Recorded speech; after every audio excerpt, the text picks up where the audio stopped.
अखिलेश यादव ने आज बीजेपी की रणनीति पर एक ऐसा सस्पेंस खड़ा कर दिया है जिसने विरोधियों के माथे पर चिंता की लकीरें खींच दी हैं।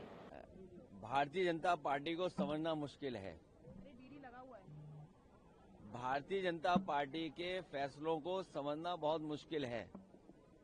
जब लोगों से ये कहा कि उनके एसआईआर होगी, वोट काटने का रोका जाएगा, तो वो एसआईआर के बहाने एनआरसी कर रहे थे।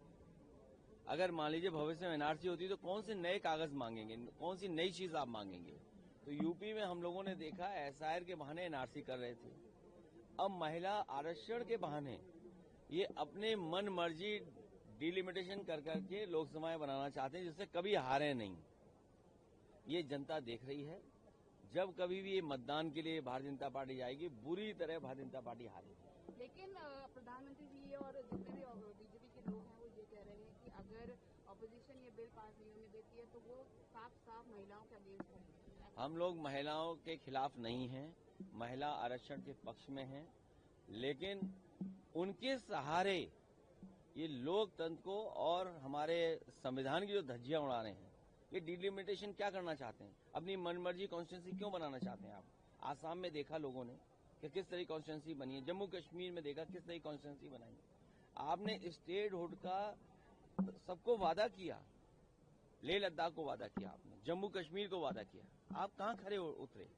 तो भारतीय जनता पार्टी जानती है और किस तरीके से जनता को गुमराह करना। ये महिला आरक्षण के बहाने डिलिमिटेशन लाना चाहते थे। अब सरकार कह रही घर गिन रहे, हम हमें क्यों नहीं गिन रहे? जानवरों को गिना जा रहा है, लेकिन लोगों को नहीं गिना जा रहा है। तो जनगणना जब होगी तो जाति जनगणना भी मांगेंगे, जाति जनगणना बात होगी तो आरक्षण की भी बात होगी। बहुत सारी जातियां हैं जिनकी गिनती ही नहीं है, तो कम से कम उनको गिना तो जाए। नोएडा जाने से आज माता प्रसाद पांडे जी को रोका जा रहा है। पूरे नोएडा में 44 लागू करके बैरिकेड किया गया है। ये इसलिए छिपा रहे हैं क्योंकि कुछ सरकार ऐसी बात छिपाना चाहती जो कोई न जाने। आप बताइए, यूपी को कह रहे $1 ट्रिलियन इकोनॉमी बनाएंगे, डबल इंजन की सरकार है, लेकिन जो मिनिमम वेजेस हैं पूरे देश में सबसे कम नोएडा में है।